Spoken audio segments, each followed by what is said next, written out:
ಇಲ್ಲ, ಕೆಲವೊಂದು ಅಧಿಕಾರ ಹಸ್ತಾಂತರಕ್ಕೆ ಅವರೇ ಸಮ್ಮತಿ ಇಲ್ಲ ಅಂತ ಇವರು ಈ ವಿಚಾರ ಸ್ಪಷ್ಟವಾಗಿ ಹೇಳ್ತೀನಿ ನಿಮಗೆ.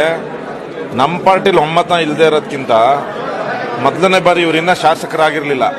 ಅವಾಗ ನಮ್ಮ ಪಕ್ಷದ 7 ಜನನ ಕರ್ಕೊಂಡೋಗಿ ಸಪೋರ್ಟ್ ಕೊಟ್ಟಿದ್ದಕ್ಕೆ ಇವರು ತಾಲೂಕಲ್ಲಿ ಅಧಿಕಾರ ಹಿಡಿದಕ್ಕಾಗಿದ್ದು.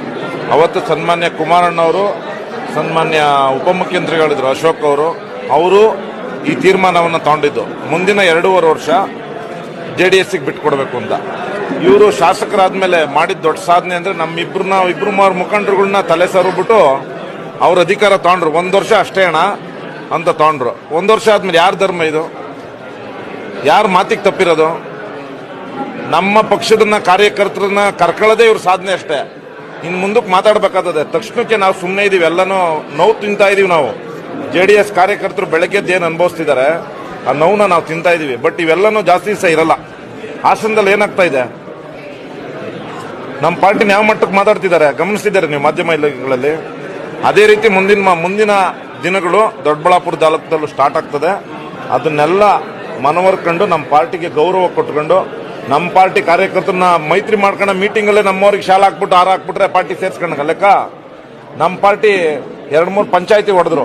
ನಮ್ಮ ಪಾರ್ಟಿಯವ್ರನ್ನ ಕರ್ಕೊಂಡೇನ ಸಾಧನೆ ಏನು? ಲೋಕಸಭೆ ಚುನಾವಣೆಯಲ್ಲಿ ನಾವು ಓಟ್ ಹಾಕಿದ್ಕೆ ಕರ್ಕೊಂಡ್ಬಿಡದ ಪಾರ್ಟಿಗೆ. ಹಂಗಾಗಿ ಇವೆಲ್ಲ ಸಾಕಷ್ಟು ಗೊಂದಲಗಳಿವೆ. ನಾವು ಹೈಕಮಾಂಡ್ಗೆ ಏನಂತ ಗೊತ್ತಾಗದೆ, ನಮ್ಮ ದೊಡ್ಡಬಳ್ಳಾಪುರದಲ್ಲಿ JDS 25 ವರ್ಷದಿಂದ ಸೋತಿರೋದಕ್ಕೆ ಹೈಕಮಾಂಡಲ್ಲಿ ಏನೂ ಇಲ್ಲ. ಹೈಕಮಾಂಡಲ್ಲಿ ಶಕ್ತಿ ತುಂಬಿದೀವಿ. 70,000 ಓಟ್ ತಗೊಂಡಾಗ BJP 25,000 ಓಟ್ ತಗೊಂಡವ್ರು 2018ರಲ್ಲಿ. ಏನೋ ಒಂದು ಸುನಾಮಿ ಬಂದಂಗೆ ಬಂದದೆ. ಗೌರವವಾಗಿ ಉಳಿಸ್ಕೊಳ್ಳೋದು ಕತ್ಕೊಳ್ಳಿ. ಜನ ಅಧಿಕಾರ ಕೊಟ್ಟಿರೋದನ್ನ ನಾವು ಮುಂದಿನ ದಿನಗಳು ನಮ್ಮ ಕಾರ್ಯಕರ್ತರು ರೊಚ್ಚಿಗೆ ಹೇಳ್ತಾರೆ. ನಾವು ಕಾರ್ಯಕರ್ತರು ಮನಸ್ಸಿಗೆ ಹೆಂಗೆ ನಾಟಬೇಕು ನಾಟ್ತೀವಿ. ಸಮಯ ಕಾಯ್ತಾ ಇದೀವಿ ಅಷ್ಟೇ. ಈಗ ನೂತನವಾಗಿ ನಮ್ಮ ಜಿಲ್ಲಾಧ್ಯಕ್ಷರು ಬಂದಿದ್ದಾರೆ. ನಮ್ಮ ಹಿಂದಿನ 4 ಚುನಾವಣೆಗಳಲ್ಲಿ ಸ್ಪರ್ಧಿಸಂತ ನಮ್ಮ ಮುನೇಗೌಡರಿದ್ದಾರೆ. ಇವತ್ತು ಆರೋಗ್ಯದ ವಿಚಾರವಾಗಿ ಅವರು ಬಂದಿಲ್ಲ. ಎಲ್ಲರೂ ಕೂತ್ಕೊಂಡು ನಮ್ಮ ಮುಖಂಡರುಗಳೆಲ್ಲ ಕೂತ್ಕೊಂಡು ಜಿಲ್ಲಾಧ್ಯಕ್ಷರ ಅಧ್ಯಕ್ಷತೆಯಲ್ಲಿ ಮುನೇಗೌಡರ ಮುಂದಾಳತ್ವದಲ್ಲಿ ನಮ್ಮ ಡಾಕ್ಟರ್ ವಿಜಯಕುಮಾರ್ ಪ್ರಬಣ್ಣವ್ರು ಇದ್ದಾರೆ. ನಮ್ಮೆಲ್ಲ ನಗರಸಭೆಯವ್ರನ್ನ ಕರ್ಕೊಂಡು ಒಂದು ಪ್ರಾಮಾಣಿಕವಾಗಿ ಕೇಳ್ತೀವಿ. ಮಾಡಲ್ಲ ಅಂದ್ರೆ ಮುಂದಿನ ದಾರಿ ನಾವು ತೋರಿಸ್ತೀವಿ. ಚುನಾವಣೆಯಲ್ಲಿ ವಿರೋಧ ಪಕ್ಷದಲ್ಲಿ ಅಭ್ಯರ್ಥಿಗಳೇ ಇಲ್ಲ. ಇನ್ನ 2.5 ವರ್ಷ ಐತಣ್ಣ. 2.5 ವರ್ಷ ಇನ್ನ ಕಳಿಬೇಕು. ಇನ್ನ 30 ತಿಂಗಳು ಕ್ಯಾಲೆಂಡರ್ಗೆ ತಿರುವಾಕ್ಬೇಕು. ಅವಾಗ ಬರ್ತಾವ ಅಭ್ಯರ್ಥಿಗಳು ಯಾರು ಏನು ಎತ್ತ ಅಂತ ಬರ್ತದೆ. ಚಿಕ್ಕಬಳ್ಳಾಪುರದಲ್ಲಿ ಒಂದೇ 1 ತಿಂಗಳಿಗೆ ಆಗೋಯ್ತು result, within matter of 30 days. ಹಂಗಾಗಿ ಇನ್ನ 30 ತಿಂಗಳು ಗ್ರಾಫಿಂಗ್ ತೆಗಿಬೇಕು, ಕ್ಯಾಲೆಂಡರ್ ತೆಗೆದಾಕ್ಬೇಕು. ಅಷ್ಟು ಸುಲಭ ಅಲ್ಲ ರಾಜಕೀಯ.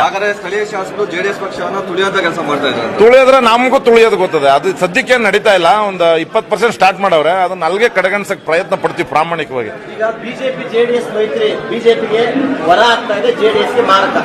ನೋಡಿ ಸರ್, ಇದು ಮೈತ್ರಿ. ಇಲ್ಲಿ ಯಾರು ಸ್ಥಳೀಯವಾಗಿ ರಾಜ್ಯ ಮಟ್ಟದ ನಾಯಕರಲ್ಲ. ಸನ್ಮಾನ್ಯ ನರೇಂದ್ರ ಮೋದಿ ಅವರು, ಅಮಿತ್ ಶಾಜಿಯವರು, ಮತ್ತೆ ನಮ್ಮ ದೇವೇಗೌಡ ಅಪ್ಪಾಜಿಯವರು, ಕುಮಾರಣ್ಣವರ ನೇತೃತ್ವದಲ್ಲಿ ನಡೆದಿರೋದು. ಏನೇನು ಮಾತುಕತೆ ನಡೆದಿರ್ತವೆ ನಮ್ಮ ಗ್ರೌಂಡ್ ಲೆವೆಲ್ಗೆ ಇನ್ನೂ ಗೊತ್ತಿಲ್ಲ. ಲೋಕಸಭೆ ಚುನಾವಣೆಯಲ್ಲಿ ಪ್ರಾಮಾಣಿಕವಾಗಿ ಕೆಲಸ ಮಾಡಿದ್ರು ನರೇಂದ್ರ ಮೋದಿ ಅವರು, ದೇವೇಗೌಡರು ಬಂದು ಕೂತ್ಕೊಂಡ್ರು ವೇದಿಕೆ ಮೇಲೆ. ಡೈರೆಕ್ಷನ್ ಪ್ರಕಾರ ಕೆಲಸ ಮಾಡಿದ್ದೀವಿ. ಕುಮಾರಣ್ಣ ಡೈರೆಕ್ಷನ್ ಪ್ರಕಾರ ಕೆಲಸ ಮಾಡಿದ್ದೀವಿ. ಇವಾಗ ಅವ್ರೇನು ಡೈರೆಕ್ಷನ್ ಕೊಡ್ತಾರೋ ಕಾಯವಾಚ ಮನಸ ಬೆಳಿತೀವಿ.